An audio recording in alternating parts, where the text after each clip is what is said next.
Well, Chris, What's going on? thanks a million for coming. Thanks for having me, man. Look at all Luke said. Oh, man, look. Didn't know which one to get, Absolutely amazing. but you went for the original, which I was a bit amazed because the man has 6 packs and the whole fucking lot. Watching your story sometimes, like when I watch Shane Flynn's story, I go home and I cry myself to sleep. It's all motivation, man. It's all motivation. So, Galway, man. Yes, indeed. And how would you describe yourself? What kind of an artist? I can't tell whether you're R&B, rap. I don't think anyone can.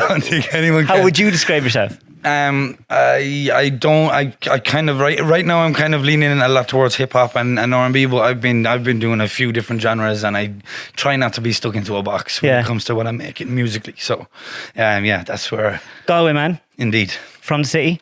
Yes. From a big family. I'm the youngest of 5 siblings, so yeah, big enough. Very good. Yeah, big family. So That'd be a big family in the city.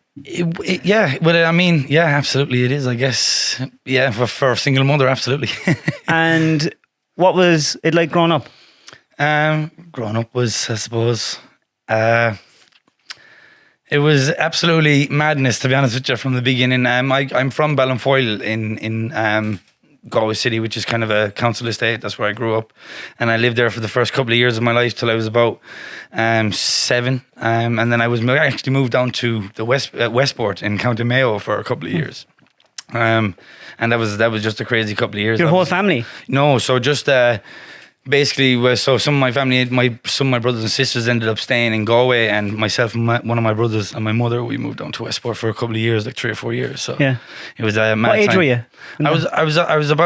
I was about 7, 8. So my mother had just split up with this man. We were actually supposed to move to America, really funnily enough, from San Francisco. So when we were about 8, my mum decided it was just too big of a move to make with so many small kids and stuff. So she kind of decided against it, and we ended up staying in Galway. Actually moving to Westport instead. Why San Francisco? Because that's just where the man she met was from. He's actually from America, and she met him here in Galway while he was here temporarily working.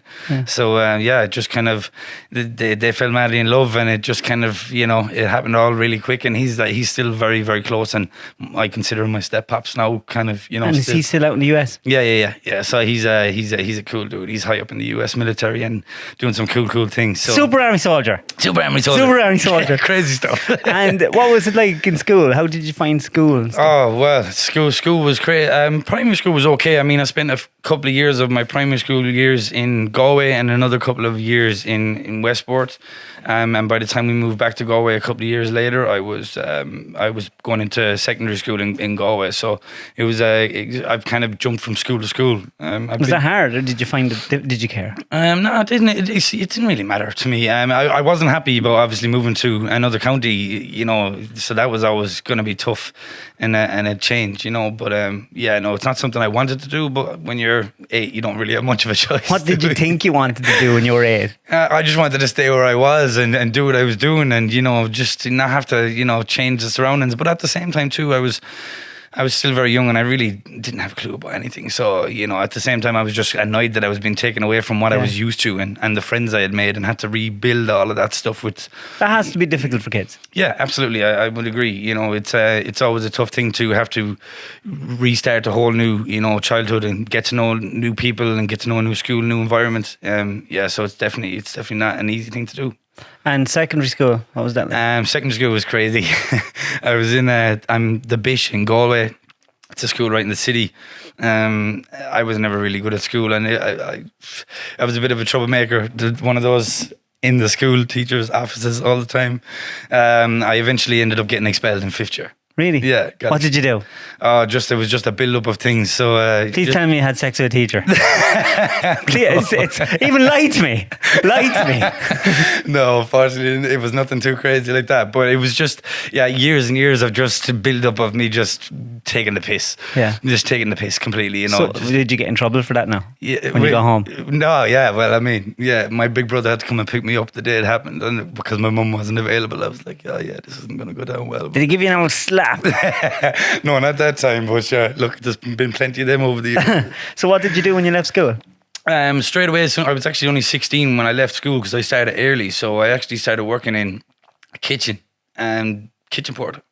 So as soon as I was 16, all my mates were still in school and they were all still doing their thing. And I left and I started.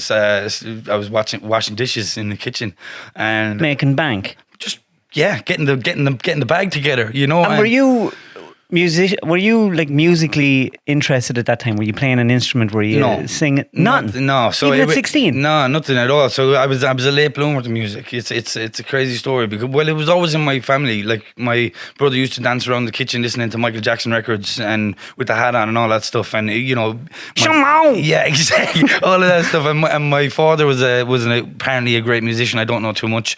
He wasn't in my life for very long, but he was apparently in bands and a really good musician as well in my family. So it's always been in my family, and I was in choirs in primary school and stuff like that when I was growing up. So I was kind of dibbling and dabbling in bits and bobs, but I was never fully involved in it in any proper way until very late in my life. It was actually, I was 20 before I started doing music. What? Yeah.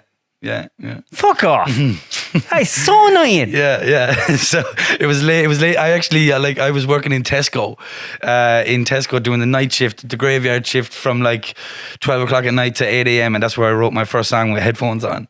All right. Well, no. Hold on. So you don't play any music. Yeah. You've never sang in public. Choir stuff. No, not really. No. And you're in Tesco, packing your shelves in Yorks, and you go, oh, I know what I'm going to do. Like, wrote lyrics.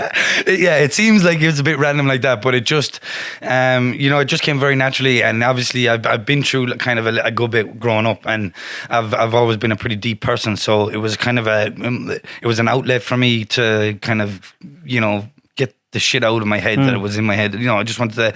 So I didn't really think, I'm going to start doing music now and start writing this song and become a major artist or anything like that.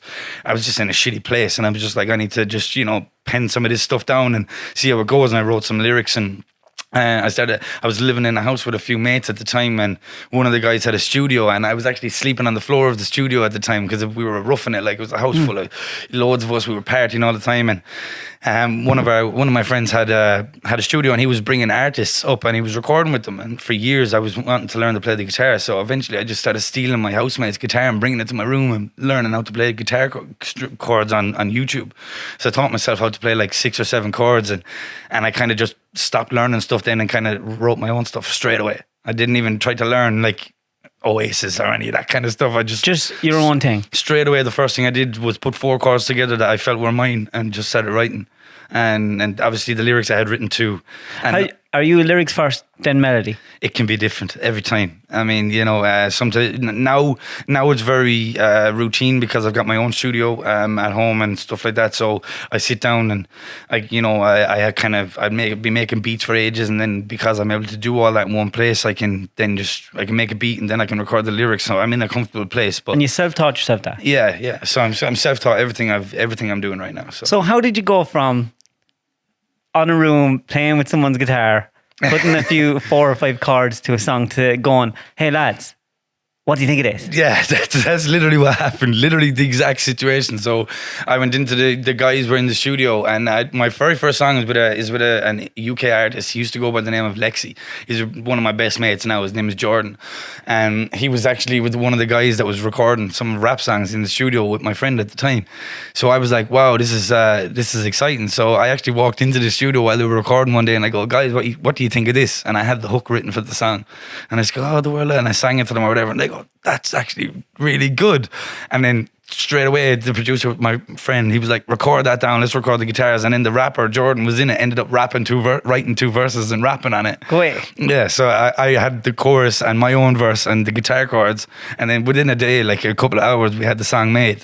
And that gave you the bug then? And yeah, and then we just put it out, and it got like, at the time, this was like 2011, we put the song out and it got like 13,000 views in a week, and we were like, wow, this is crazy. That was kind of viral back then, I guess. Yeah. And I was like, wow, maybe this is something that I could do. And yeah, it just kind of, it was pedal to the floor from that. That was it? Yeah. Straight out? Pedal to the floor from that point, yeah. So can you remember the first time that you sang in public? Oh, wow. Probably at house parties, singing Oasis, pissed. That was kind of So how did you turn it into how did it get serious? Or was it just wow. years of... So I'll tell you, it's crazy. So very, very early. It was 2011, and it was very early. I was still only a budding artist at this point. I was still only relatively rusty on the guitar, but I had already written and recorded an album. At this point, I had my friend who was a producer, and he was able to record me at the time. I didn't have the knowledge, so I was like, yeah, let's write and record an album and put it out. And I was by no means, as an established musician artist at this point, and I can't even listen to the songs now. But I threw myself head first into it, and I was like, look, yeah, I'm doing this. And we made the album, and it just kind of, from that point, it got really serious, because from that album I ended up getting an original Rude Boys support tour, which was their guys, kind of a R&B kind of pop band from Dublin that were doing really well at the time. And the guys actually offered me to go on Irish tour with them, 12-15 dates, I think, in the month of December 2013. Just, that's a big jump. Yeah, so like literally from 2 years from never having written a song to never being involved in anything to just being on an Irish tour with the original Rude Boys and playing sold out in the Olympia. And were you nervous? Yeah, but I was, but I'm not. I'm kind of someone to throw myself straight into things when I'm, especially when I'm passionate about it. I'm like, yeah, let's go. I'd be yawning backstage as a nervous tendency type of thing. I'd be yawning before I go on stage, and then I get on stage and it goes away. So it's that's mad. Yeah, it's a thing, but over time, obviously, that got a little bit less, and then literally a month later after that tour, I got offered to support Coolio. So I supported Coolio. That's how you met him? That's how I supported Coolio in Minute, yeah. And what was that like? That was crazy. What was he like? That was nuts. He was the coolest dude ever. Such a pleasure, honor. Obviously, we've just lost him in the last couple of years, so it's just such a loss. So, having got to spend time with him and get messed up with him. And did you? Yeah, he came off the stage and he handed me a bottle of Grey Goose vodka, and he was like, "Yo, Chris, look, let's go get messed up, bro." I was like, "Yeah, this is class." One of my idols, and he had like the whole crowd chanting my name at the end of Gangsta's Paradise. Stop. Yeah, crazy, like nuts. I was just like, wow, I have videos somewhere on Facebook or one of those things from. And those rappers, are they at a different level than performers? Like, yeah, when they go on. I mean, like Coolio was kind of coming near to the end of his touring career at that point. Well, maybe not the end of it, but he was certainly, starting to on the descent. So he wasn't touring as much and stuff like that. So he was actually on a little European tour, and he was in Russia and stuff like that a few days before. But by the time he got to Ireland, you could see it was taking its toll on him. Did he give you any advice? Oh, well, I mean, like, we did so I don't know what we're allowed to say, but we got it messed up. We got him so high, it was crazy. We got him on the whiteys. He had to go out and get air and all sorts of crazy, like, it was nuts. Well, you done well to get Coolio messed up. I said that wasn't his first blunt damage. Exactly. So we were like, I was like, this is crazy, because I was still like, bear in mind, I'm still only 2 years into this industry. How did you get that gig? So I got obviously I hooked up with this promoter guy who was obviously putting these gigs together, and that's who got me the original Rude Boys tour, and obviously who got me the Coolio gig as well. So it just kind of happened very quick. It was basically just knowing the right people, as being in the right place at the right time, and obviously it's all about who you know, like who you know gets you there, and how good you are keeps you there, right? So what did you do then?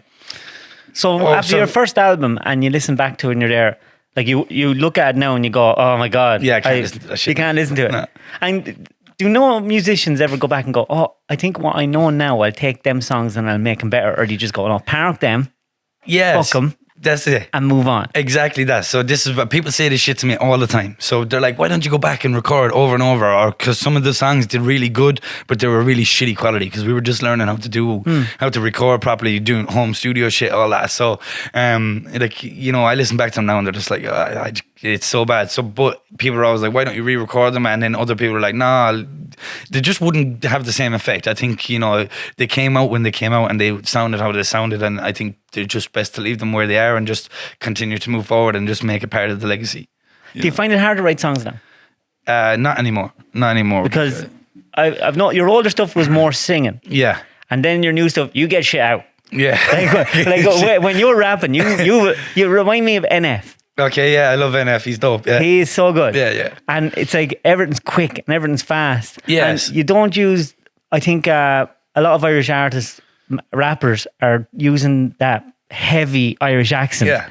when it's unnecessary. Well, you look, whether it's unnecessary or whatever the case may be, for everybody else has their own. It's subjective, you know, that kind of way when I look at it. But for me, I've had to, like, because I went on tour in 2018 in America, and I literally booked my own tour. I was like, I'm going on tour in America. I don't give a shit who's getting in my way. I'm doing it. I got an O1 visa. Go back again. How do you do that? Oh, bro, I went on holidays to New York in February 2018. And then by the time I came back, I was like, by the time I got home, I was like, I'm coming back to here as soon as possible on tour or for business or to do something quick. It was my first time in New York on holidays. So I went home after February and I had the tour booked and I was gone again on tour. How do you book it? Do you ring people? So I was my own booking agent. I was my own artist manager. I was my own everything. I was my own lawyer. For getting the contracts, I spent $3,500 getting an O1 visa so I can gig and work over there. And I had to get onto immigration, file all the forms, and then I had to obviously speak to all the booking agents. So I can only be in America when I've got contracted work, you know, visa-wise. So who helps you do all this stuff? So I did all this myself at the beginning. For a 16-year-old left school, you learned an awful lot of things quick. Well, I mean, like, you know, for me, it was just a case like, you know, look, it's a crazy industry to be involved in, and it's an expensive industry to be involved in. For me, it became to the point where I was paying people, everybody, I was paying thousands and thousands of euros and dollars to people who were doing stuff that I was capable of learning to do myself. So I was just like, fuck this, I'm putting all this shit aside and I'm going to go and learn how to produce my own music, to write, record, engineer, mix and master.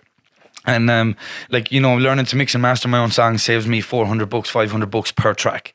So, you know, if I do a 16-song album, that adds up, like, you know, just from... But did you have to spend an awful lot of money to get all that equipment at home? Well, it was kind of an accumulation over years. Yeah, but you know, it's like anything. You have to invest in yourself to kind of, you know, to see a profit back in return, and obviously to be self-sufficient. As you guys know, with your setup and all what you're doing here, you need to have self-sufficiency in your own setup, and you need to know that you can move without having to need permission from left or right, or, you know, you just need to be able, when you get an idea, you need to just be able to bounce on it. What was it like gigging in America? It was nuts, and it was exciting. I was just like, you know, there were small jazz venues, like kind of clubs and stuff like that. They weren't major. One or two of them were actually a class. I can't remember the name of the place in Chicago I played, but it was an Irish venue and it was dope. It was a proper big venue, and you were going out on stage. They don't know you. You're just well, a lot of them didn't. Like, we did as much. I did as much promotion as we could on with the promotion teams of each venue leading up to the shows. But, you know, aside from that, you know, we only had. It was what it was, and, you know, I was trying to off the back of being over there on tour, I was trying to get loads of radio interviews in every city I was in, and loads of media coverage and all these different kinds of things when I was there. So yeah, I was doing my best to promote the tour while I was on the tour, you know, that kind of way. So I was trying to secure meetings and interviews and all of this different stuff. So it wasn't a sold out tour by any means or any of that stuff, but it was just something I needed to do for me. You've done all this nearly bypassing the Irish music industry and doing it all yourself. That's been the goal. So you're kind of touching on something that I'm pretty not that I'm passionate about bypassing it. It's unfortunate that I have to bypass it. Yeah. But yeah, it's something that's, you know, very front fold for me right now with all the companies I'm building and the infrastructure that I'm putting in place and what I'm kind of trying to put together. How you've loads of stuff going on. Yeah, and it's like you're putting up stories, and I watch you. You see, I first started listening to your music, and then I started following you. Okay. And as I'm following you, I'm there. He's a lot going on, and like he's as frustrated with social media and the industry as I get frustrated with my industry and my media. Absolutely. And I'm there thinking, I can't wait to pick his brain because the music industry is a kind of a cesspool. Oh, and it's a pay to play kind of a thing. Well, I mean, like, the people will tell you that it's not, but yeah, but I mean, yes, absolutely. I mean, you know, it's crazy. I just, for instance, I was just like, we're now doing, as a record label, we're now doing direct partnerships with the likes of Apple Music and Spotify and stuff like that, so we can cut out, so my goal is cut out all middlemen. So distributors, all the rest of that, we're doing direct partnerships. So people come to you if they want to release music. Potentially, I'm not to go too deep in it because none of it is actually solid, but I'm actually working to try and acquire a major distribution company with over 3 million artists and record labels on it right now at the moment. So we have a bigger infrastructure. But right now, Remedy, my company, we're doing a direct distribution partnership so that anybody on our label and on our team, we have direct contact with all the major DSPs, and we also have the partnership to be able to secure marketing opportunities for releases going forward and all of this different stuff. And we were speaking to Apple Music. And basically, you see when everybody goes around and they've got like a billboard in Times Square and shit, and everyone's like, oh, look at this is crazy shit, and whatever. And Apple Music and these kinds of teams, they have allocated budgets for, you know, for that they can do for bigger artists. But I was able to come to Apple Music the other day and say, listen, if we come to you with our own budget, can you guys do that for us and just put your Apple Music logos on it and you guys do it? And they go, absolutely. So, you know what I mean? So that was... Finding back doors into stuff. It was just like, you know, because it was a point, because for me and for us, right now I'm just like, I'm sick of people trying to gatekeep. And one of my biggest strengths right now is finding the contact information for people who don't want to be contacted. to put it in the nicest way possible. So, I can get in front of everybody and anybody, and I'm talking everybody from I have personal emails. Is that neck and balls or scale? It's a bit of both. I think it's a bit of both. I have everybody from The Rock's personal email address to Jay-Z's, everybody's. I've managed to figure out ways to get them all, not through anybody handing them to me, but I've figured out ways. And it's just, you know, I've had to do this because my hand has been forced to do these kinds of things and learn to do these things because everyone's trying to close a door in your face, and everyone's like, nah, fuck, I can't put you onto that person because you're not doing as well as we want you to be doing, or blah, blah, blah. And I'm just like, no, fuck all of that. What is the most frustrating door that was thrown in your face that you can remember that made you go, oh, fuck this shit? I mean, it's I kind of had a bit of a minute there, like, you know, a couple of years back when I made my last album, Streets of My Mind. Now, I haven't released any music in over a year and a half because I've just been focusing. I've just finished a brand new album, and I'm just back from America. We were over there meeting major record labels. There's a ton of stuff going on behind the scenes on that end. But, you know, I was very frustrated with the Irish music industry for a long time. You know, here, you know, because I felt like the only place I could actually make moves or chase what I was doing was here. In Ireland, and then I was obviously able to figure out that there's a bigger industry and there's a bigger world out there that we can reach out to and touch base with. And then obviously I was frustrated for a long time and I didn't have the right team on board, and I never realized that how important having legal representation in the music industry is. And I'm pretty good friends with Ed Sheeran's manager Stuart, so I was able to reach out to him one time in an honest moment and being able to put my hands up and being like, listen, I feel like I'm putting out the right music. I feel like I'm making the right moves. I'm getting radio play. What am I doing wrong? Why aren't I getting, you know, the labels interested? Why is it not happening for me? He goes, listen, who's your lawyer? And I go, I don't fucking have a lawyer. Why do I need a lawyer? He goes, lawyers open and close all the doors. They signed all the dotted lines on every deal. They're the ones with all the contacts. Really? So I was like, oh shit, that's something I didn't know, right? And this is crazy because while I was on tour in Boston, Ed actually played the Gillette Stadium the day after me, so they invited me along and put me front row, and that's when I was able to pick Stuart's brain on the whole thing. And then he goes, get a lawyer. So me being who I was, and me being who I am anyway, I don't just try to get the smallest lawyer. I go for the biggest lad. Yeah, just because why not? Like, you know. So I ended up getting one of the biggest music lawyers in the game on board with me. How much is he an hour? He's not cheap. Are we in the highs in like 4 or 5 numbers? Yeah, he's like £1,000 an hour or something. Okay. He's not cheap. But listen, it's great thing about American lawyers is that they work on the back end. Well, some of them. And the second thing is that he's been key. He's the first made, like he's massive. He's done all the biggest deals, from getting the Grammys, doing the deal with CBS to being aired on that show. You know, he sold EMI to some of the biggest record deals that have been done in the industry. He's been the spearhead of all. So when you meet him, what do you say to him? So I was like, I came to him just honestly, and I was like, Joe, listen, this is who I am. This is what I'm doing. And I said, this is my music, and I would love if you could get on board and you know, help me open these doors and get shit moving, because, you know, I was getting frustrated at this point. And then I couldn't believe that he said yes, because I had all of these lower level lawyers saying, nah, sorry, you need to be at a different level before we can get involved, and you need to be here and you need to be there. And then the biggest lawyer in America says, fuck yeah, I'll take you on. And I was like, this is crazy. I was like, dope. So this helps things massively moving forward, and it definitely helped open doors and give me legitimacy in the industry in the States and stuff like that. The first question everybody would ask when we'd reach out to them is, how are you connected with Joel?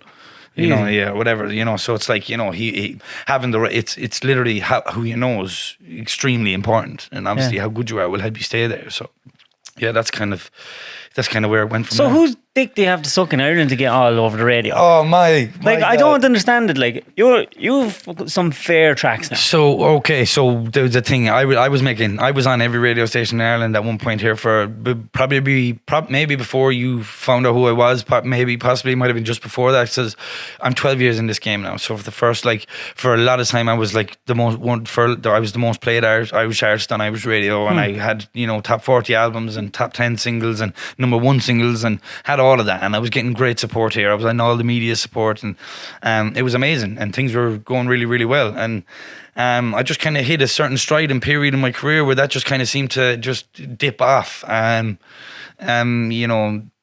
was a bit entitled at the start of my career, if I'm being honest. You were? I was. You thought, this is it. I've made it. Yeah, well, it was kind of like it was kind of like I deserve this, and I realized I don't deserve shit. You kind of like, I realized that as time goes on, everybody's got to work for the shit, and I was probably a bit more entitled than I should have been in my earlier stages of my career, which kind of maybe burnt a couple of bridges in in the industry here for me, but. As time went on, and I learned about humility, and learning how to operate in the business properly, and how to build relationships and not destroy them.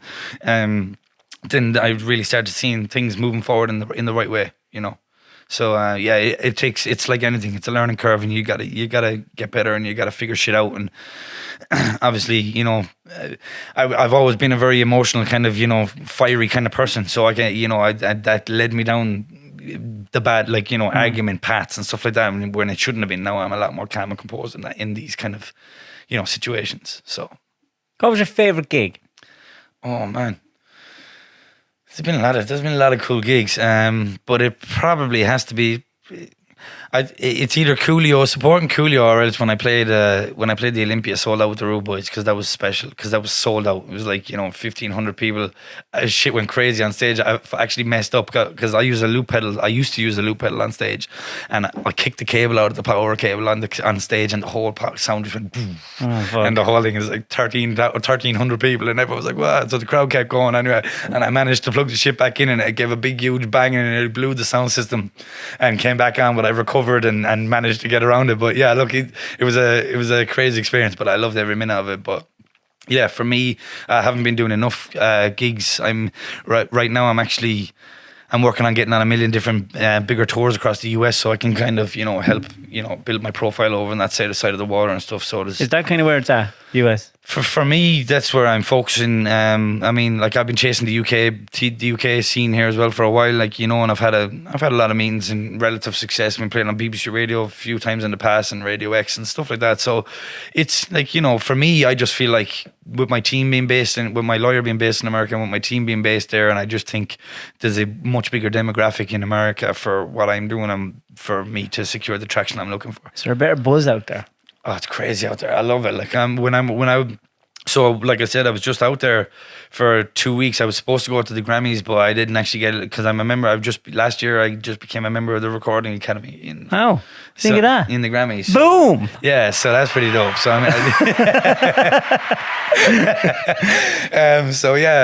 that's cool. So now I'm allowed to go to the Grammys, and we're allowed to vote on the Grammys, and we're allowed to submit records for the Grammys, and so on and so forth. So I was supposed to go to it because we were over there shopping my record to the record labels in New York.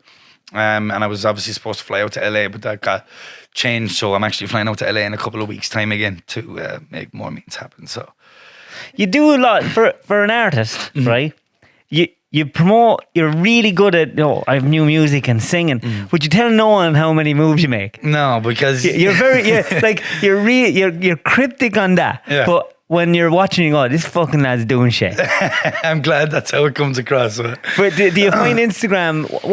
How do you use Instagram and TikTok as a tool? So I was very active on them, to the point where I was giving people too much information, and I just kind of feel sometimes, especially with what we're doing in media, when we have to promote ourselves, I just, from years of doing it, I just realized people getting shit forced down their throat, like promote, like check this out, just kind of made them go, bleh.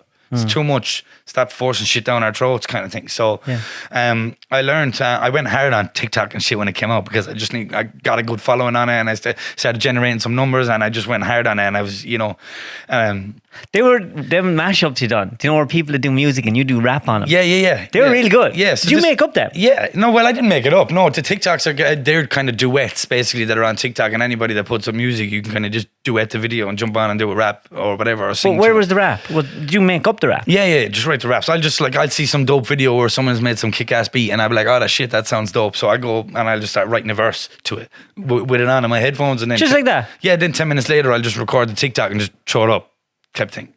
That's impressive. Yeah. Well, I've got a book, that's. See, when I'm writing songs, I'll write a full song, but when it comes to the TikTok verses, I only write 8 and 16 bar verses. So I've got a book full of verses that probably, never see the light of day again, or may get added to a song at some point, possibly. Do you know when you do raps, right? And you have a few that are real fast, real long. Yeah. Can you remember all them when you're singing? Well, I try my best. Do you ever forget and just make it up? Yeah, well, it's not. Hit it, little cat, fiddle. Well, it's not so bad when you're doing TikToks because you can stop and when you fuck up, and you can redo it again. Yeah, so it's not so bad then. But live, I've messed up lyrics loads of times and forgotten them, and that happens. You just gotta improvise and just repeat the last words you just said twice or some shit. And no one probably knows. Nah, no one ever knows. Turn the music up. Yeah. Turn the music up. Yeah, pretty literally, because people just are enjoying themselves. They don't the small things that artists and musicians notice when they're on stage, like someone hit a bum note on the guitar or whatever the case may be, that will eat their soul alive, and nobody in the crowd even noticed a thing. Are you a perfectionist with your music when you're putting an album together or something? I would now I'm pretty I go all the way. So especially because I have to wear so many different hats in the song making process. So at the beginning I have to be a songwriter. So lyrically, I have to be a producer, so I have to make the beat, and I have to be a composer. I have to be an engineer, decide what instruments are going to take the lead, where the vocals should sit, and then I have to be a mastering engineer. So that requires listening to the song with a different set of ears again.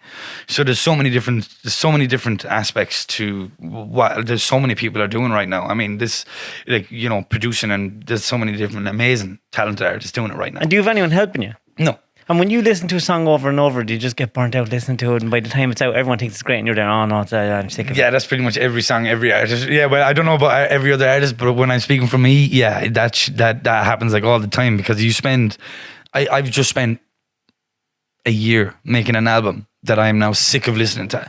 And when it comes out, it's going to be fresh and new for everybody else. But I have heard the stuff. I've heard it for a year, a million times. Especially being the one who writes and mixes and masters it, and it's just constant. So I have to take ear breaks from when I'm doing it. So yeah, it took me I really went into the depths with producing this album, and I've been listening to the likes of some of my idols like Dr. Dre and all these different guys, listening to the sonics of their records and trying to get my shit sounding. Who's your favorite artist? Oh, that's such a hard question to answer. I just don't even. It's such a broad. I don't even think I have a favorite artist, because if I was to say you to listen to a full album of Backstreet Boys, would you die inside, or would you go, not too bad? There'd be one or two I'd probably bop to. Let's be honest. I think we could all say that. But no, yeah. Right. I kind of have a weird relationship with music. So. Especially when I'm making music, I tend to not listen to a ton of other music when I'm making my own records. But when I do listen to music, I kind of tend to find a batch of 10 songs that I go fall crazy in love with, and then I listen to them.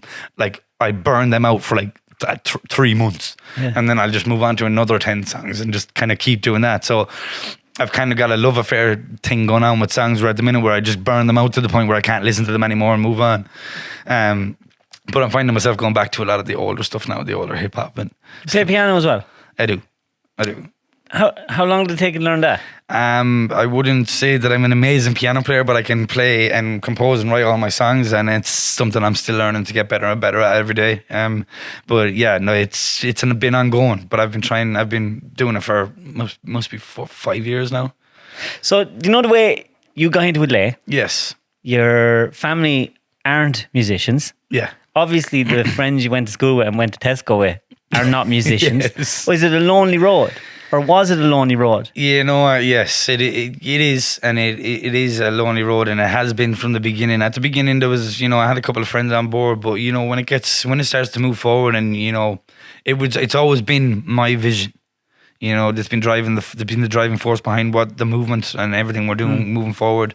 And I understand that it's not possible for everybody to have that same level of excitement and involvement in everything if it's not their vision or their goal. Yeah. So I found a lot of people, a lot of my friends and anybody that was on board has fallen off kind of the ship, and I've kind of had to just continue sailing forward on my own. And a great analogy I heard once was it's hard to get people to stay on the bus when you're driving it hard. Yeah, well, I mean, this is it. They just want to get off. Yeah, this is it. And I even said as well, I was like, it's easy for everybody to want to jump on an already sailing ship, but it's the hard part is getting it out of the docks. You know what I'm saying? So it's kind of like, I know as time goes on and, as more success happens, everyone's going to want to be involved because I'll be able to put them in positions, and that's okay, because my goal has always been to, my goal is to build a house for my mum and, pay off her mortgage and let her live comfortable. That's my drive. That's my driving force. That's the shit that keeps me motivated. Like, she's struggled her whole fucking life to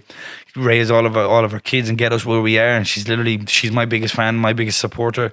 It took a little while to get my family over the line of the supporting thing with me. It's some cool music, rap songs about your mum. Yeah, I mean, yeah. So like my mum is like my number one. She's my one of my best friends and also my biggest fan, and she understands me more than anybody. Does she prefer you than the rest of them? Tell the truth. That I don't know. Just tell the truth. That I don't know. He's saying yes. I can see with his eyes.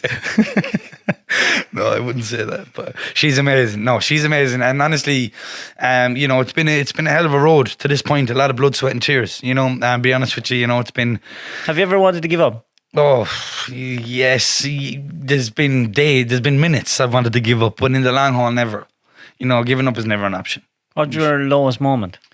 Oh man, so many low moments. So I had a studio in a warehouse, where a similar little setup with my desk and shit like that, and I was going out with a girl at the time, and I was actually around the 2018 when I was on tour, and I was on the tour, and I was on the last 2 days of the tour, and then obviously my mum and my partner, the girl I was with at the time, came over to join the last bit of the tour. And shit just kicked off, man. It just got nasty. Like what? Just the girl that I was with at the time just wasn't in. She caused all sorts of problems, and I ended up having to cancel the tour, cancel the last 2 dates of the tour, and come home. So what you're saying is, you'd want crazy ass bitch. What crazy ass bitch. Listen, yeah. So what we had to cancel the tour, come home, and obviously, at the time, I was still a budding musician and struggling, and I was trying to do a million things. So I was living in her house, so I had all of a sudden nowhere to live, and so I had to move into my little warehouse studio. Like it was literally a warehouse. You weren't allowed to live in it. Like it was literally a warehouse, and it was a small little tiny room. And I got a little heater in there, and I ended up having to live in that for 6 months because I had to leave all my clothes in my friend's house and shower in my friend's house. But I was like homeless for 6 months, pretty much. All because of a woman. Well, I wouldn't say because of a woman. Like do you know what? I take full responsibility because I put myself in the position. He's too nice. No, it's not. Chris Haze is too nice. You know what it is? He's too nice. I'm going to be listening to all these songs now to hear about this crazy ass bitch. You want crazy ass bitch? Living in a warehouse. Do you know what it is, right? I take the struggle, like it's been a fucking hell of a journey, like I said, and back then maybe I would have blamed somebody else. But look, as you grow older and you learn about shit, you realise that you only put yourself in the positions you're in yourself. So, what age are you? I'm 32. You're only a chap. Yeah, I'm only a baby yet. So I've a lot to do and a lot ahead of me yet. So I'm just kind of I say it to people, as I do say it on TikTok and stuff like that. I'm always getting warmed up, and people are like, you've been getting warmed up for the last 4 years. we always say here when we're doing podcasts, we've noticed that it's an Irish thing. Yeah. Irish begrudgery is it's rampant. At this time, it's a form of endearment, isn't it? Yeah. Well, everyone's a begrudging cunt. Yeah. But if you do something that's a little bit different, I can imagine Mr. Galway man rapping. Right? I'd say, lads, be there. Look at this fucking Egypt. Who does this fella think he fucking is, right? Yeah. So this is it's been a mad one, especially like when I first got on TikTok. I was dealing with mad stuff, but I was dealing with it by just because it gets water off a duck's back for me. Honestly, like I know that. Anybody coming at me on TikTok talking shit in my comments, it's more about their own shit that's going on in their own head, and it's got nothing to do with me. You know what I mean? How sad do you have to be in your own mental health and in your own daily life to come into somebody's comments chatting shit about them? You know, so because I have that understanding, that level of silliness. Do you get a lot of support from other artists? I mean, I bit, but I mean, even that. I mean, I literally just seen a video of Rick Ross talking yesterday about, and I'd seen Timbaland because I'm actually pretty close with Timbaland and his manager Gary. Fuck off. Yeah. So I haven't even touched the iceberg, bro. Yet. What? When it comes to contacts and people, it's. So do you chat to him? Yeah, I actually just had a meeting with him and his manager the other day about a festival we're putting together in Utah, music festival. What's he like? I didn't get very long to speak with him, but he's a cool cat, man, and he's legendary, and his team are amazing, and he's got a dope company, Beat Club and Versus and all these guys, and yeah, they're doing some really dope things, and I was actually just in the meeting with Gary, and then all I heard was, "Yo, Chris." I was like, "Yo, who's that?" And then he just goes, "Timbo," and I was like, "Couldn't believe it." I was like, "Nah." And are they totally normal to talk to? Yeah, well, I mean, yes, because the thing is with me, right? So. I've worked. As I said, I'm really good at getting people's contact information. So I've been emailing some of the biggest.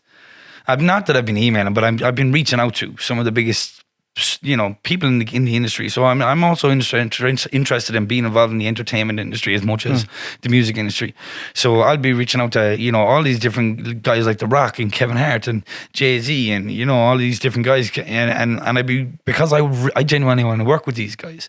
I genuinely feel there's things we can do together that could benefit everybody involved, and when I reach out to these guys, I'm reaching out to them with genuine intent to work with them on a business level, and that I don't want anything from them because they're a big celebrity or they're a big superstar or none of that shit. I literally email The Rock like, "Hey man, what's the crack? I'd freak out. What's up? Here's my new track. I'd love if you could check it out." He reads it every time without fail. Do you know how sad I am? Do you know how sad I am? I went to New York with the lads one day. Okay. Right? And I'm not a political guy. I'm a gimp. We were walking and we were shopping in H&M. That's it. And I was with Martin Gotton, a friend of mine and another friend. And next thing I see Jerry Adams. Jerry Adams is in H&M. In New York. In New York. And I go, "It's Jerry Adams." And they're there. Right, okay. It's Jerry Adams over there. And they're there. "Right, David, grand. I'm going over to him." "Don't go over to him, David. He's buying underwear. Don't go over to Jerry Adams when he's buying boxers. Please. Let the man have his minute." Straight over. "Jerry, love your work." Don't even know what it meant. He didn't know what it meant. It was really awkward.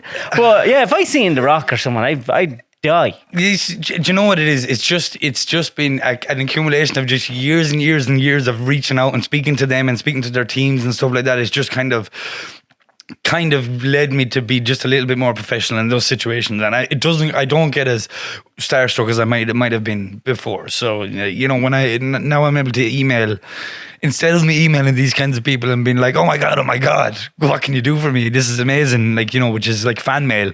Yeah. I'm able to reach out to them on a professional level, on a business person level, and be like, "Listen, this is what I'd love to do with you.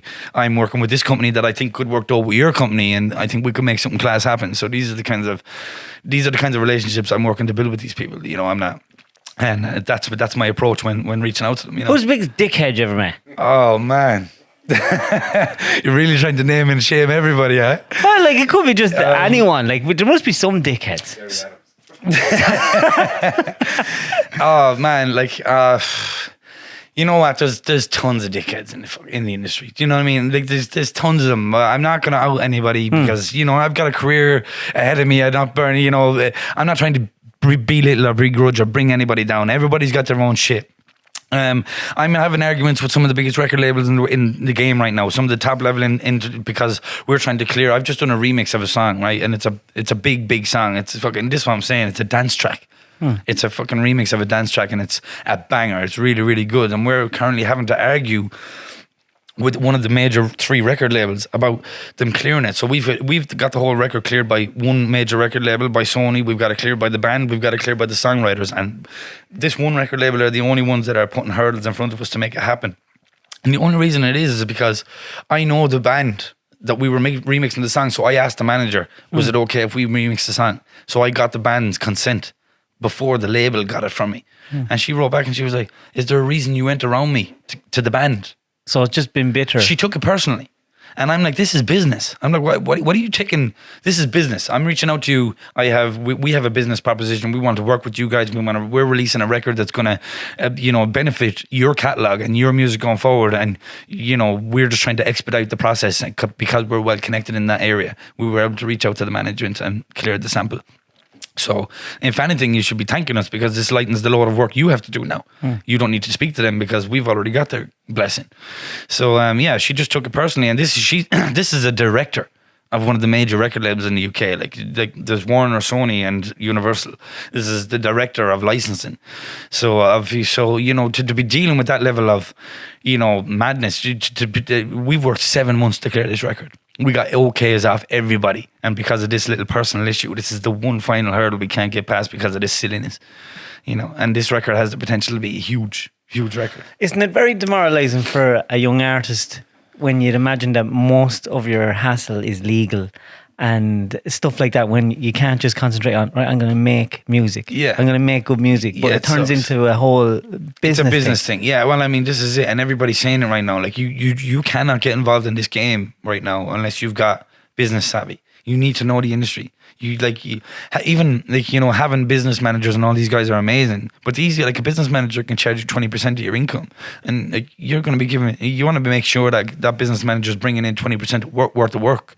To be giving that kind of money away. And then you've got an agent taking 15%, and then you've got a record label. 15? Well, up to 15%. What does the agent do? An agent is involved with just getting you shows, So the agent's getting your shows, getting 15%? Yeah, I mean, I'm not going to say exactly who, but we got on to a major artist the other day who's currently going to be on tour to try and get them to play at the festival. Daniel O'Donnell. 4.4, up north of 4 million, his agent said, to get us off the email. Just to outprice us, because it was just an inconvenient gig, and if we were to get him to do it, that's the kind of money they were going to look for it. Wow.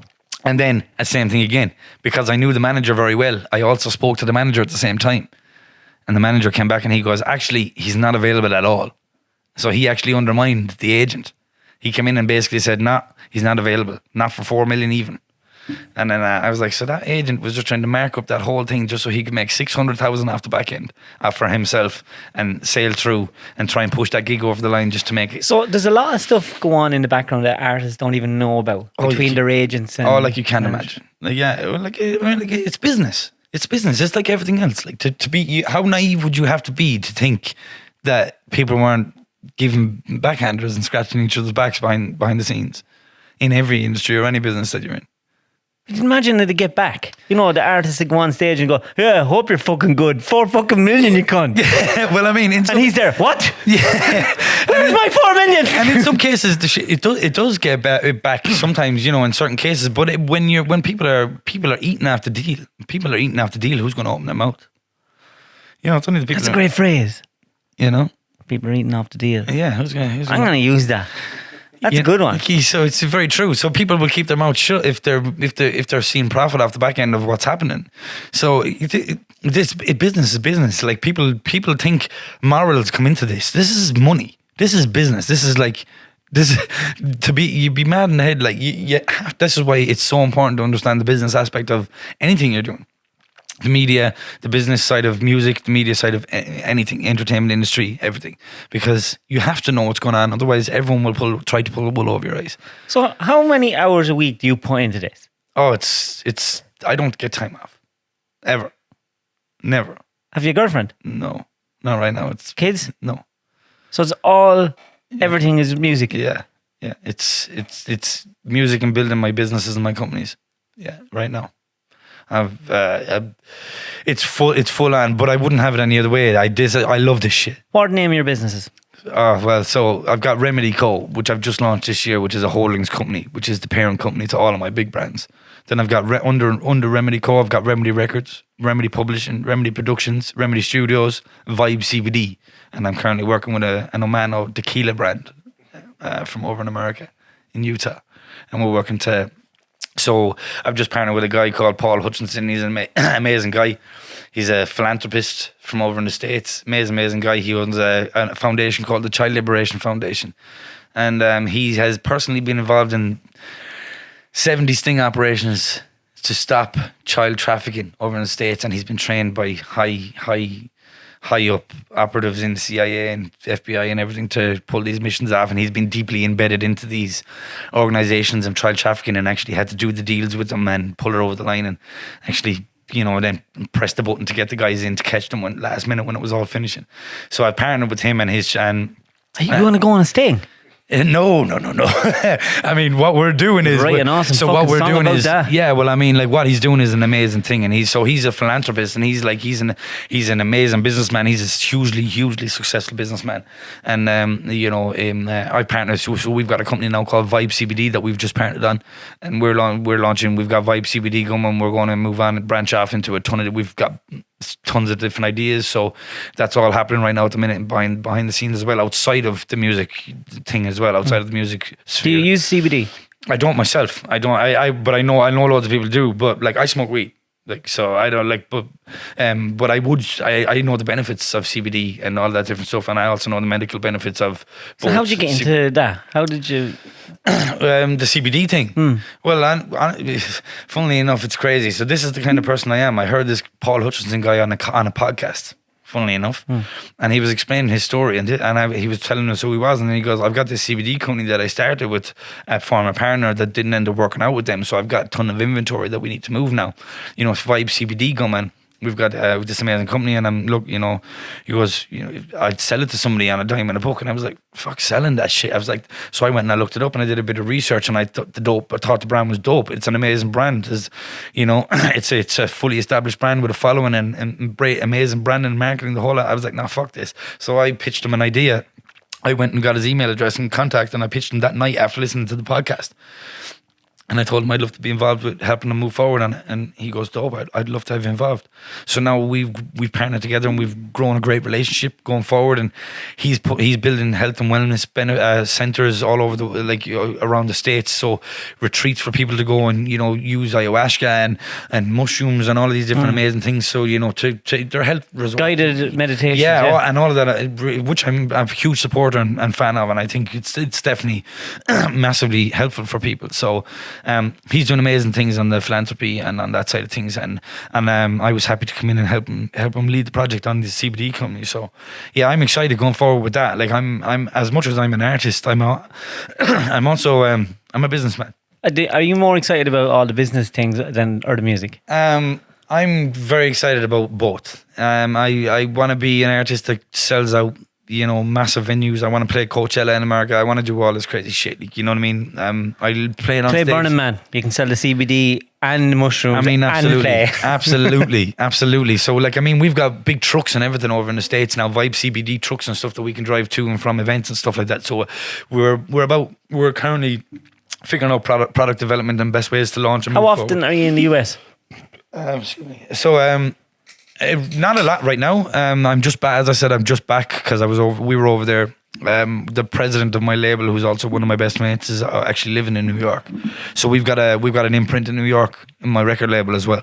So we've got Remedy Records. We've got an imprint over there as well as in Ireland. So do you take on artists? Yeah, well, right now at the moment, I'm kind of the flagship artist of the company and what we're doing. And we are looking for artists, and we do always have our ear. So you be looking around? Yeah, well, I'll definitely keep my ear to the ground for artists, because there is going to be a time when our main focus is A&R and signing artists and moving and moving forward on that side of things. But right now the main focus is launching what I'm doing. Obviously, if somebody really exciting comes along and pricks our ears up, and I have a team. I know a lad dabbles in a bit of singing that's out of a job now. Ryan Tuberty.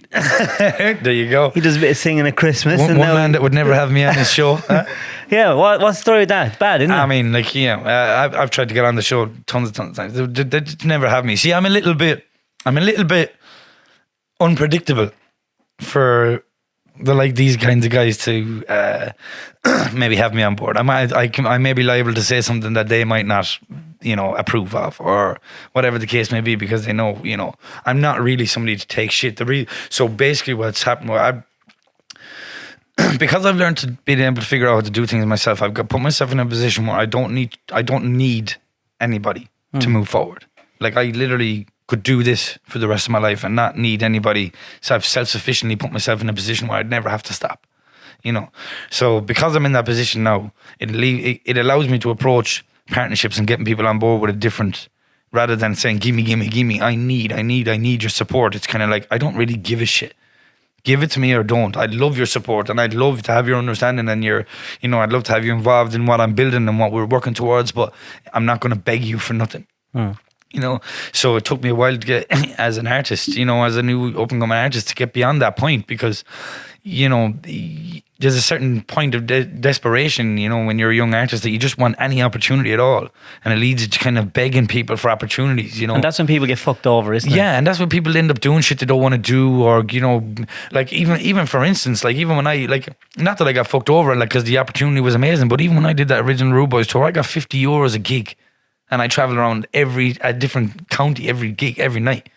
Yourself? £50. I had to ring up all the promoters from every gig, from every venue, and said, if you want to support that, you're going to have to sort out a place for Chris to stay. Because it just wasn't allocated for us. We were just given, here, do you want to play this tour? We'll give you £50 a night type of shit. And I wasn't going to say no, because I needed the opportunity. Yeah. So I made it happen.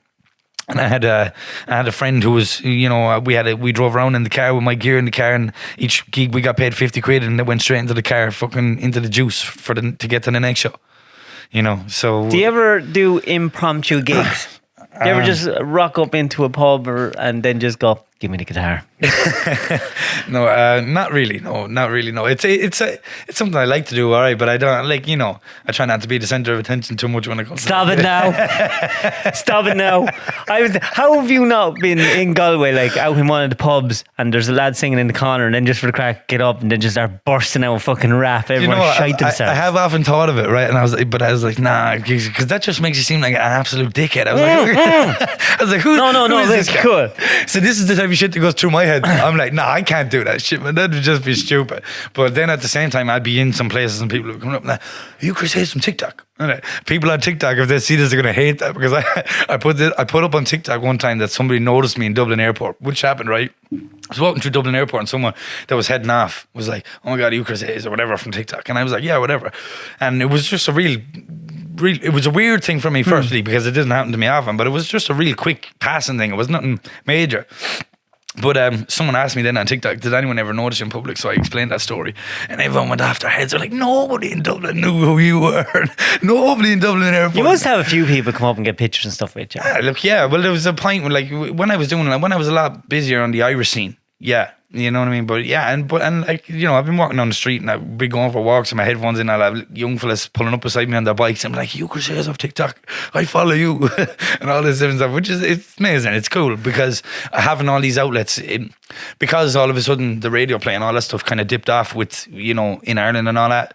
It's been good to have them kind of outlets to kind of get in front of the newer, younger audiences that are here. How did you find COVID?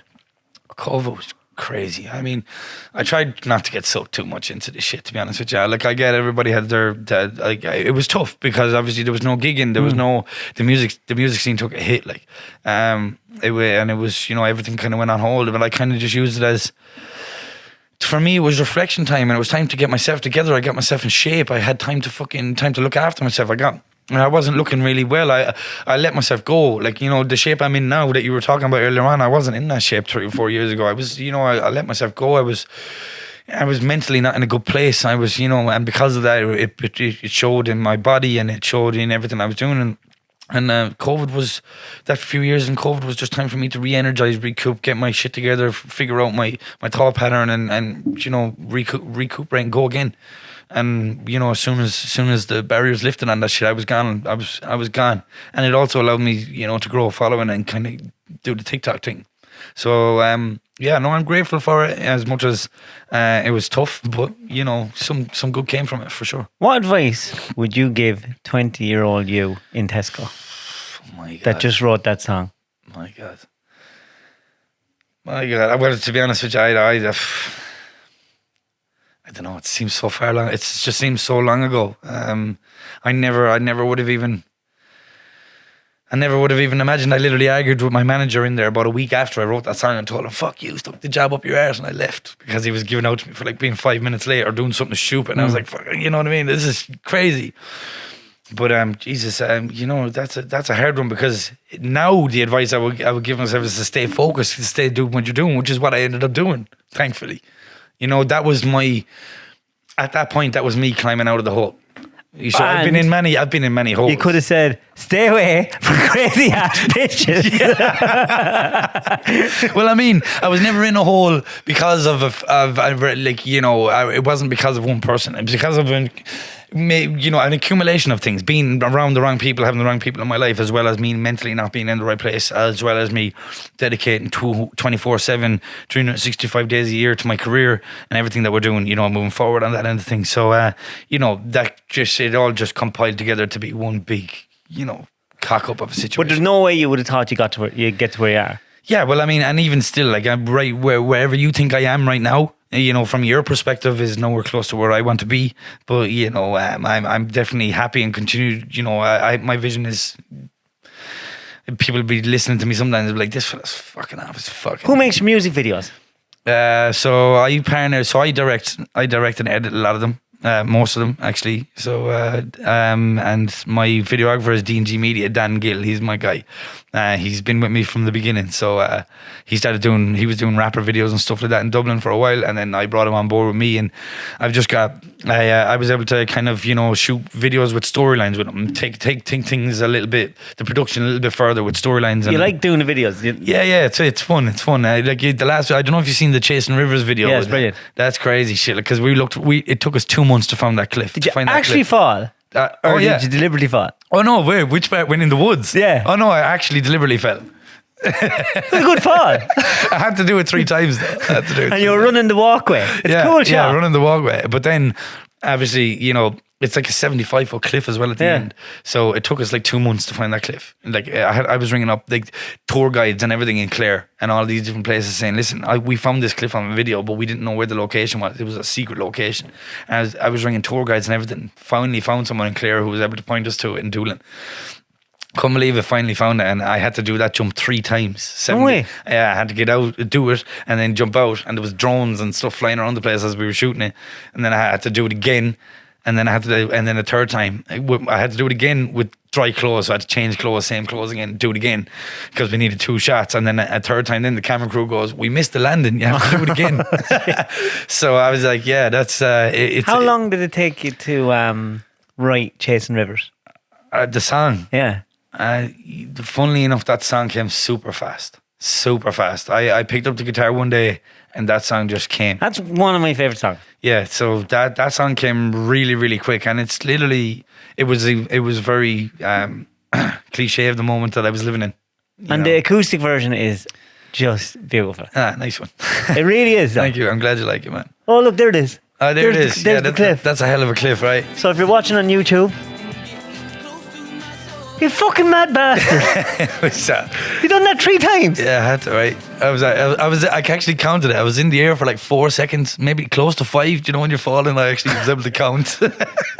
Shit was nuts, man. That's mad. Yeah. So, I was like willing to die for his art. Yeah, I was like anal about this. I was like, we need to find it has to be the right cliff. If it's not, like, it has to be this totally over exaggerated, stupidly big cliff, and I'm going to shit myself jumping off it. But we're going to do it. But yeah, it took me like an hour to get the balls up to do the first jump even in the first place. Was it in the middle of summer? No, it actually was. Actually, when was it? It actually was in the middle of the summer, but it wasn't great weather. So it wasn't like, you know, so where the jump was, it was actually like, so there's a huge cove and there's waves are smashing up against the rocks, but there was a tiny little cove part where you landed that was behind the rocks, so it was very calm. So it was actually okay to jump there. So that's the only reason it was safe. Like. It's cool. It was. I actually had to get one of the lads to go ahead of me. He was like, "I'll jump ahead of you to make sure it's safe." And then you can go, I was like, Does he taste your food as well? Just in case you're getting poisoned. no, fair play to him, because I was like, yeah, he was a bit more ballsy than me, to be honest, because it was huge. Like, I couldn't even the run-up scene to the video, I had to just run because it was too big and too staggery that I could have probably fell, so we had to just pretend that I ran to the end, and then I had to do a leap. So just in case I fell over it could have been a disaster. But thankfully we got through it unscathed. Thank God. So Chris, what advice would you give a young person that wants, or anyone that's in the music industry that is after going, oh fuck, there's no point in doing this. Every door is closed to me. I can't get anyone to listen, and they believe in their music. What would you say to them? Okay. Well, first thing is just you cannot give. So I made up a thing last. There's no room for failure to exist if you never give up. Right, that's I live by that. I don't know if I made that quote up, but I'm pretty sure I did. But if I didn't, whatever. But that's what I live by, and just the key ingredient to doing anything and to being successful at anything is having, just never having the willingness to continue no matter what. Having, the persistence, the drive, the work ethic, and you cannot let that dip. That's what separates people from. That's what separates the people who are going to be successful in their field from the people who are just doing it as a hobby, or people who are just, giving up should never even be an option. But how do you know if you're someone that blindly believes in yourself but wrongly? Like, what if there's someone there and they're actually shit? Like, but how do they not? Like, if your mother says, "Hey, listen, you're shy." Okay. Well, that's a bit of a different conversation, because thankfully I never had to have that conversation with anybody. But I mean, it's about being honest with yourself too as well. I mean, you have to, you can't be. So there's a certain, but I don't want to say that either as well, because there's some artists there's some artists in the world who I would not rate as being great artists, but they've made some amazing moves and they've been hugely successful. So for me to say, just find their thing. Exactly. So for us to say, like, you're not, somebody's gonna like that shit. So I just think, if you really have that blind belief in yourself, and you almost need to have that blind arrogance of belief to the point where, like, nobody can tell you no, nobody can say you're not going to make it work or whatever. And you need to, even when people like your mother comes to you and says, listen, it's not going to happen, because I fucking had this shit. Most of the time it's your mother and father will tell you. Yeah, go get a fucking proper job and all of that. Yeah, so like, you're going to have that, and it's literally, it's up to you to literally say no. I know what I'm going to do, and I wasn't as good a singer or rapper as I am now 5-6 years ago, and although they couldn't see the vision then, as I've got better and as I've been able to get better at articulating my vision and what I'm trying to achieve, and getting steps closer to it, they're starting to see, okay, maybe we should stop saying shit now, because every time we say he's not going to be able to do something, he goes and he does it. That's kind of like, so it's kind of like, it's unfortunately, because it's a very, very lonely road, as you've already brought up before. It is a very, very lonely road, no matter who you are, or no matter how good or bad you think you are, or whatever the case may be. It's just about, you need that persistence, you need that work ethic, you need that belief. You need to be mentally strong and resilient. Yes, absolutely. I mean, it's a tough game. You're going to have people telling you you're not good enough all the time. If it's not your family and your friends, which are going to be the people who are least likely to say it to you because they care about you, it's going to be the people within the industry. And they're going to say, there's people in the industry who are going to be like, that shit's just not good enough. That song isn't good enough. I've had that, and you have to be able to swallow those pills and take that advice on the chin and go back and recoup and figure out a way to do it better. And you have to be able to take that advice and put your hands up and say, maybe it's not as good as it can be, but I'm willing to make it better, and I'm willing to do whatever it takes to make it better. And that's a key motivation and ingredient with just moving forward and constantly getting better. Because although I've had the case where I've had somebody say, no, this song is shit, and then 3 years later they haven't heard from me, and 3 years later I send them something, they're like, this is dope, I can't believe you, this is the best stuff I've ever heard from you, fair play to you for sticking at it, type shit. You know what I mean? But it's weird with music and art, because it is subjective. Yeah. And what some people find good, other people find shit. Exactly. But if you're dealing with, like, when you're dealing with these companies, you're dealing with lawyers, are they the ones that are listening to this music? Like, what way does that work? Like, well, this is precisely it. I mean, I was in New York 5 weeks ago, and I was sat in the biggest record labels in the industry. I was sat in Atlantic Records with the biggest senior A&R agent, the guy that signed 50 Cent, Shady Records, big people. I was in Columbia Records A&R office, and they have got big fancy offices with their dope speaker systems. And you come in and you sit down and you do your shit and you talk your shit and you play your music, and then they sit there and you're there. Yeah. Whoa. Yeah. So you sit down. Right, yeah. and you shoot the shit for a few minutes, and then someone goes, right, let's listen to this. Yeah, they go, all right, let's play some shit, and then you go, okay, and then you go. So then that's the point where you have to sit back and be like, okay, here. One listen. So yeah, well, like, you know, I was able to get them to listen to 3 or 4 different songs. I needed them to listen to 3 or 4 different songs because the record I'm just after doing has, I believe, you know, my best material on it, and there was 4 or 5 songs they needed to hear from their perspective to be able to get a full grasp of what kind of music that was on this record. I felt like I was going to be very nervous going into these meetings and stuff like that, because you don't get meetings with these people that I got meetings with. Like, so we were speaking to this. We spoke to this. He runs a marketing firm in New York, and he goes, "Oh, so who's your meetings with?" So he's this new guy. We just met him. Through my partner in the US, my VP, Rory, and he just met this guy, and he goes, all right, so who are you guys meeting in New York? And we gave him the names of the people, and he goes, oh, just a couple of casual heavy hitters. He goes, most people don't get one meeting with those people in a lifetime. You got 4 of them in one sitting. So that's through my lawyer. So he was able to put us in front of all the heavy hitters just below the CEOs of all these major record labels. We have the CEOs also in our emails as well, because my lawyer is also their lawyers. And are you reading their faces? What are they? It's hard to do, so they're sitting there trying to play a poker face, aren't they? Because I'd be shitting myself unless they're going, Yeah, but see, yeah. Well, I mean, you've got to do that as well. So I would like, I love my shit. I love the music I make. So when the records were playing in these meetings, I was like, fuck, I was bopping along. I had my partner with me, Rue, and we sat there and we were bopping along. We were listening to the shit, loving it, because we love it. Like, you know, we like the music and we believe in it.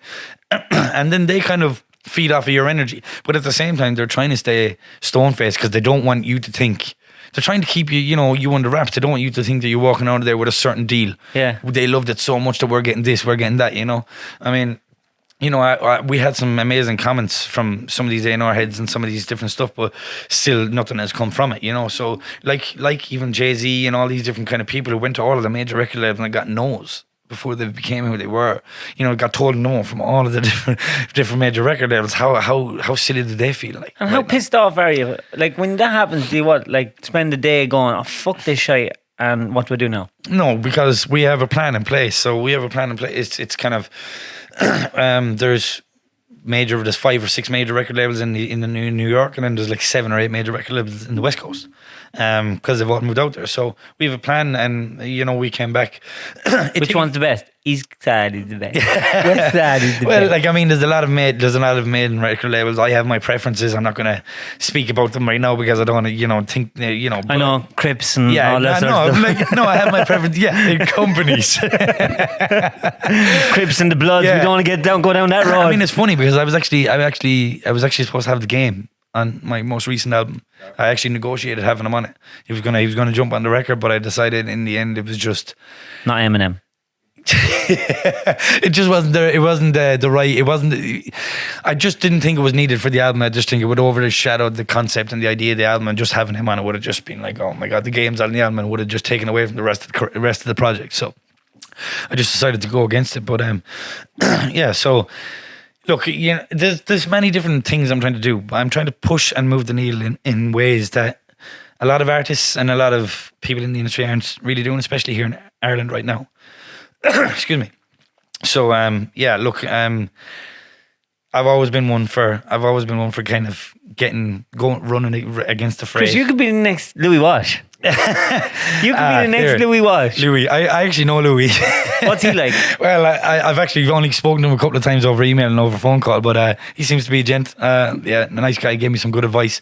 Keep doing my thing. He loved what I was doing. He just wasn't in a position to. It was actually way back when I was actually trying to get him to take me on and work with me. Did you ever do did you ever want to go on X Factor or anything like that? Funnily enough, I actually got a personal phone call and an email from the producers of the X Factor asking me to audition. No way. Yeah, so that'll just show Is you. that what happens? That'll just show you how orchestrated that shit is, They right? ask people. Well, they ask some people. I don't know if they ask everybody. That's it. So they'd bring you on. You look like a norm. They'd probably say, "We're homeless stuff." Yeah. Look exactly. homeless. Yeah, whatever it was, and they'll make their own little storyline. So it just tells you they've handpicked who they want on the show from the beginning, straight away. You know. Are you ready for the questions? I haven't even started. Oh wow. Okay. So this is just an intro. Let me take a listen to this. Get an old drink there. Chris, what's your first vivid childhood memory? Oh Jesus.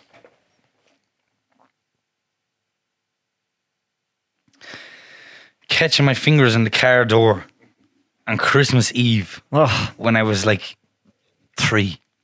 On Christmas Eve, and it was actually I was like 4, and I was I don't know if you guys remember, but do you remember Turbo Man? Do you ever see the movie Jingle All the Way with Arnold Schwarzenegger? Yeah. The Turbo Man. Me and because my mother was with the American guy at the time, you could only get Turbo Man in America.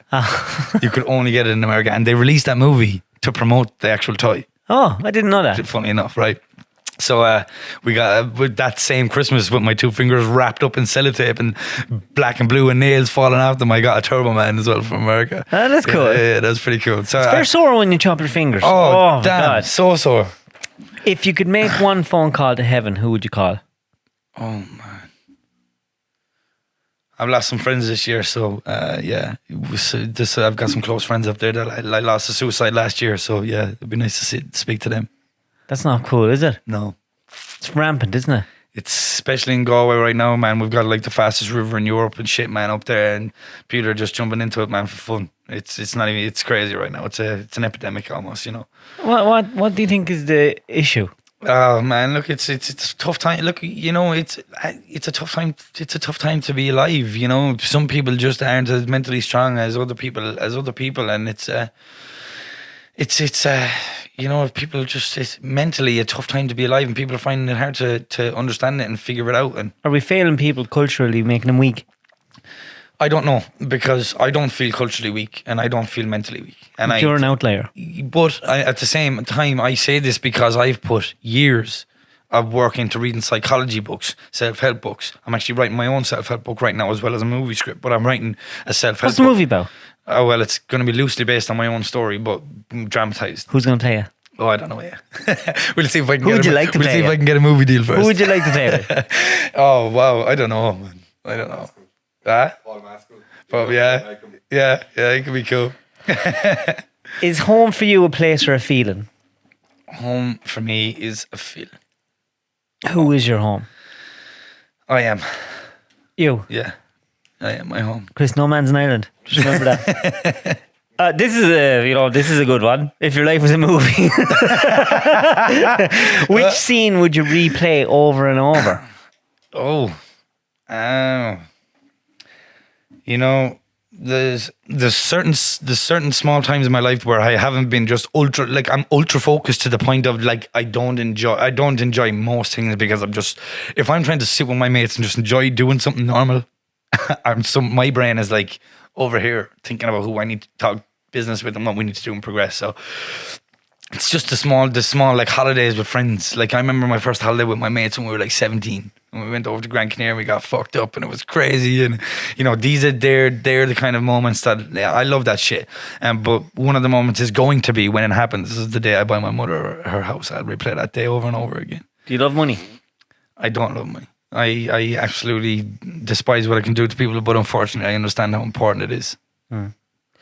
Would you like yourself if you met yourself? I would probably not off the bat, but if I gave myself some time to understand and, you know, figure me out. That is the strangest answer to that question I've ever got. You need to give yourself time. I'll be honest with you, it's because I know that I can be a very intense person.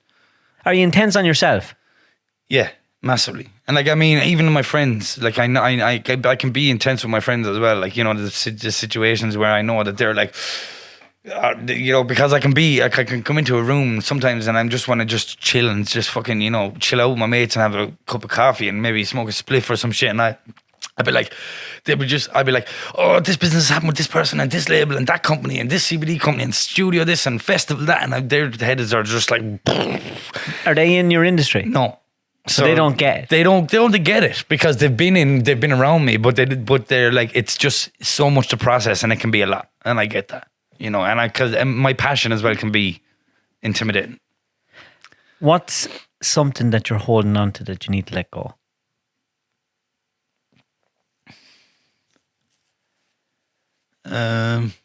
Probably resentment towards my father, if I'm being totally honest. Why?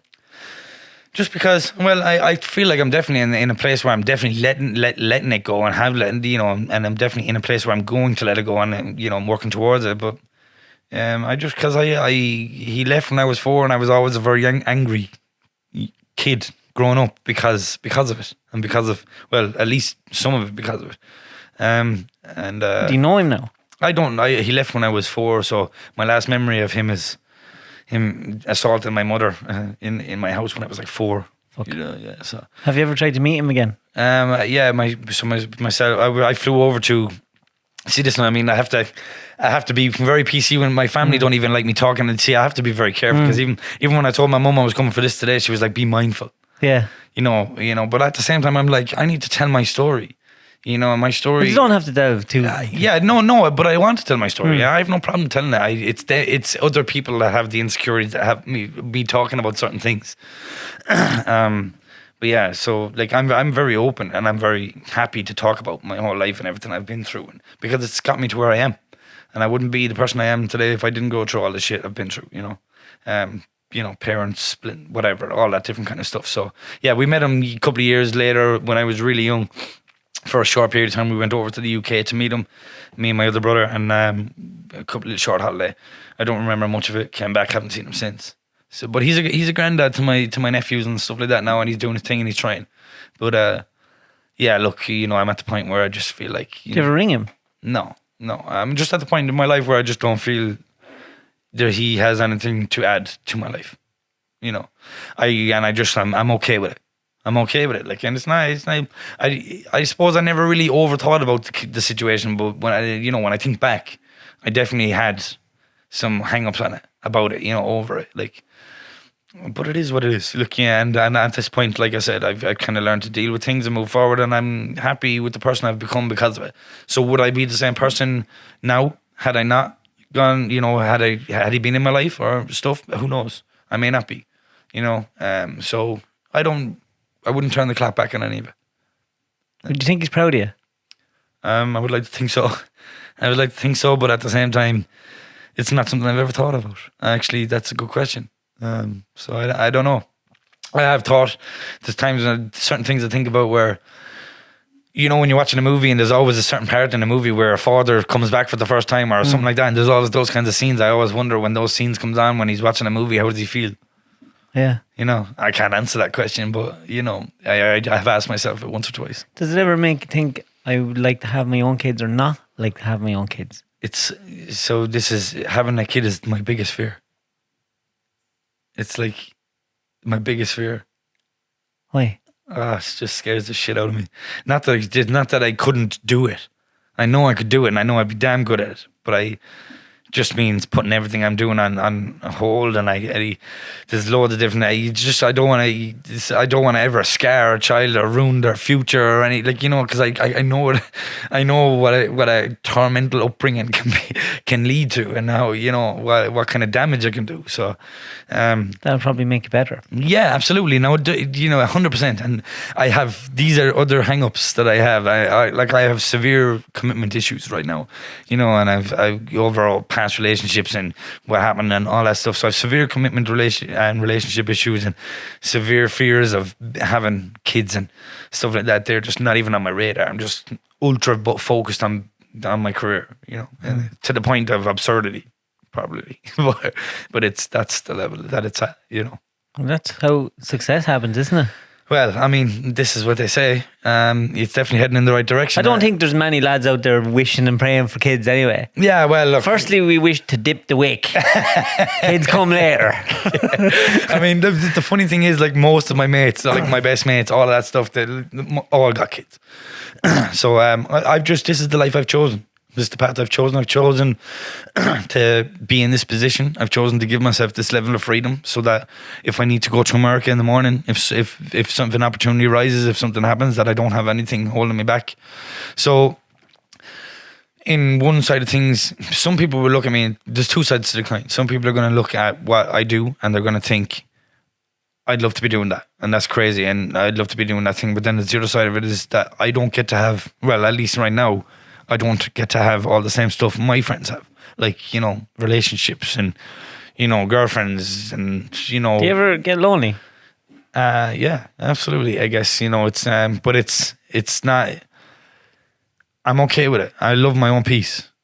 I'm at peace with myself. You know, when I'm by myself, it's when I come up with my best ideas. You know, yeah, there's times when you get lonely, like, you know, but I think everybody gets that. But, you know, that goes away. And I also, and that's when I remind myself why I'm where I am and why I don't have a partner and why I don't have kids and stuff. Because, you know, I remember back to the times when I did have those things and they were causing problems. Yeah.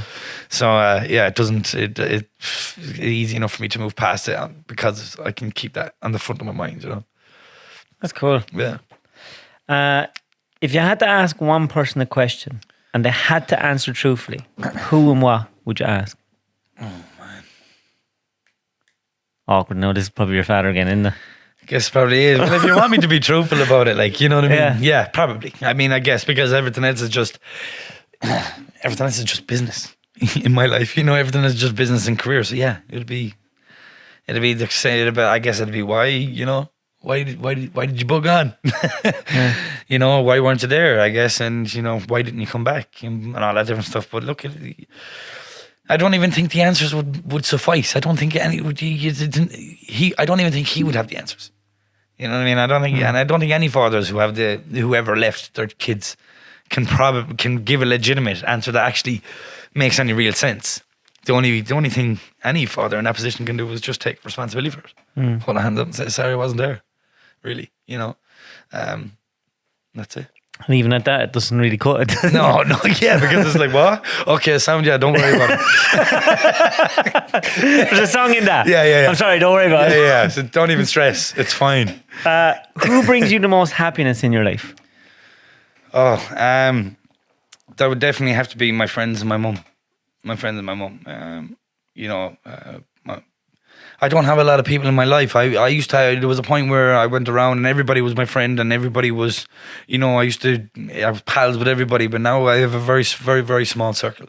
I have like two very, very close friends. Happens as you get older. Yeah, and absolutely. A man's circle gets very small and you have to let people go. Yeah, I mean, you do as time's going on, and you know, I'm still close with a lot of people. You know, I'm still close with a lot of older friends, but I don't spend regular time with them.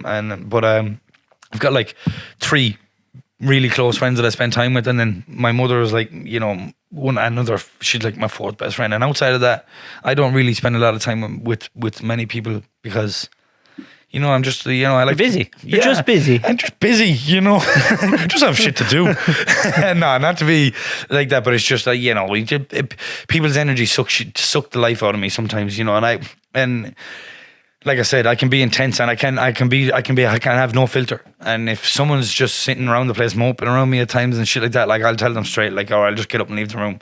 You know, don't be doing that shit around me, or stop talking so negatively, you know, and so forth. So for that reason, I keep my circle to a minimum and keep it very small and to as many positive people as possible. Do you believe in God? I don't. And what do you think happens when you die? I believe in energy, okay? So I believe like the whole world is made up of energy. We all know this. I believe that there's proven fact, scientific fact that when any human body dies, a burst of energy leaves the body, and I would consider that the soul leaving the body of a human. So yeah, I don't know. That's a bit of a mad concept, to be honest with you. Well, you smoke a bit of weed. Yeah. Did you ever pull a whitey or have one of them moments where you... Back in the day, I did loads of that, yeah? Did you ever have one where you feel like you're literally part of everything? Yeah. Do you know where like you're just disintegrating? Yeah, just melting. Yeah. So, but I'm quite an experienced smoker at this point. So, yeah, I actually gave up cigarettes and tobacco and all that stuff like 3 years ago. So, I'm just on the pure shit now. So you never had a mystical experience? Not really. No. People say I'm very black and white. But I would say there was a point where I was very optimistic and I seen the grey area and things and so on and so forth. But I just, when you get to a certain stage in life and you've been through enough and you've seen how things come and go and the realities of everything, you just kind of realize life is very black and white. And I don't mean that in a mundane, sad, shitty way. I just mean things aren't always as complicated as everybody makes them out to be. It's usually just yes or no or whatever the case may be. So I think we've dramatically overcomplicated life. As I've got older, I'm finding everything more complicated. So it's like, atoms used to be small. Then atoms are protons. Yeah. And then the bits that the protons are made out of are in 4 or 5 places at one time. And they only change when the observer looks at them. So when you look at the double slit experiment, it's there. It's only real when the observer looks at it. So our perception makes things real. What the fuck does that mean? So everyone's perception is different. Yeah. Exactly, 100%. So how you look at me is not, or how I look at you is not the exact same way as somebody else. Like, exactly. So in our plane, this is reality. Well, if you try to explain to an earthworm that there's a sun, there's a mountain, and all these things, they'd be like, what are you talking about? So it's fucking weird. Yeah. I stay well away from fucking drugs at this time because my head's spinning. No, when it comes to all that stuff, definitely. But I mean, like, also perspective is super, super powerful. Like in everything you're doing, like and that's cultivating a good perspective around what you're doing as well is massively important, and doing it in the right way helps you progress properly. And these are some other things I've figured out. What would you like to be known for when you die? Oh, I would like to be known for somebody who just stood by what he believed in. I'd like to be someone who I just want to be known as just someone who was real, who spoke their shit, and achieved some shit along the way and inspired some people. The greatest achievement for me is when I get a DM off somebody or when I get an email or a message saying, listen, that song that you wrote helped me get through this time, or what you're doing is amazing, it's inspired me to keep writing music and making music, and thank you so much for that. And that's the shit that's the shit for me that really makes what I'm doing worthwhile. And then obviously there's the financial aspect of it down the line, being able to look after all my friends. Like, for me, my mission and my goal is to build my companies, make all of my friends presidents, executives, vice presidents, CEOs. I'd like to put my name down for one of them jobs. Yeah. But you know what I'm saying? Like, my goal is to always build. My goal is to build bigger. I want to bring opportunities to people. Like, I want to get all my friends. I want to give, if I can give opportunities to people, that's what I want to do. And I want to build, and I want to give people, I want to give people optimism for the future. I want to give people belief in that shit. If he can do it, I can do it. Like, Jesus, that's actually reality, for something. And that's because people look at some things and just think that's just so far left or so far beyond what I could ever do or achieve or move towards. And then they see somebody actually doing it and it makes it real. Yeah. So, being able to do that. It's a pipe dream until you see someone that's in some way connected to exactly. And even doing this interview, like, I do a lot of interviews, but every interview I do, it hasn't been a proper fucking podcast where I get to speak my shit and actually be the real me. Everyone is always about selling a record or selling or trying to be PC so you don't upset, whatever the case may be. But it's important. This was coming down and doing this was important for me because I want young artists and young entrepreneurs and young business people, especially in Ireland, who feel like they're hitting dead ends like I did for so many years, that there is an opportunity for you to move forward. Just think of a bigger scale and think of the bigger vision. And there's a whole world out there that we can do what we're doing here, but we can do it in other countries too, in other cities, So I think, people just need to open the horizons a little bit. Take their own control. Yeah, absolutely. I mean, independence is the future. Independence and self-sufficiency. Like right now, the independent record business owns the market share. I think it's like 52% for the independent industry right now. It makes it impossible. Yeah. So Because then it's just a machine. yeah, And there's no diversity in anything. yeah, absolutely. I feel the exact same. That's why I do the podcast, and I'm not sponsored. I sponsor myself. Yeah, but that's dope. That's dope because no one tells you what to do. No one says that. Yeah, no one's like, don't mention that. Don't say that because it'll look bad for our brand, our brand. And like, but also, if you're lucky enough to find the right partners who are also on the same wavelength, it's impossible for me. Hard, obviously, of course. Absolutely impossible. When you could come out with a phrase, I wouldn't come in my boot and kick it up into her. You are void of all sponsorship from that moment forward. Oh my God. Last question. This is a new one. Okay. Right? You're getting special treatment this one. Okay. This was came in from a lot of people. Okay. And it's profound. Okay. When was the last time you shit yourself? Like literally or literally. Oh wow, Jesus! When I was a kid, so it's actually thankfully never happened. Unfortunately, it happened to me when I was an adult. Oh really? Yeah, and it wasn't even a scudder; it was a really hard one. And I swear, I wouldn't mind. I would actually say it because it's funny shit. But no, I didn't. But it was so embarrassing. I was with this girl and I was holding on farts all day, and I couldn't wait to get out of the house. Got into the car and I was there. Oh, I'll have this fart, and I was like, oh, fuck, there's a turtle head sticking out. So I got into the car and I tore home and I was there. Oh fuck, it's coming. I have to get out. I pulled up on the side of the road at this riverbank and I just got my trousers half down and it just got me out and just this missile fucking shit came out. I had to take off my underpants, trousers, go home. I remember walking into the kitchen and Daddy and Mammy, I was pulling down my t-shirt to cover me dick and me balls and Daddy was there. What happened to you? So I shit myself. And Mammy goes, were you sick? Have you a sick tummy? It's no, a big hard one.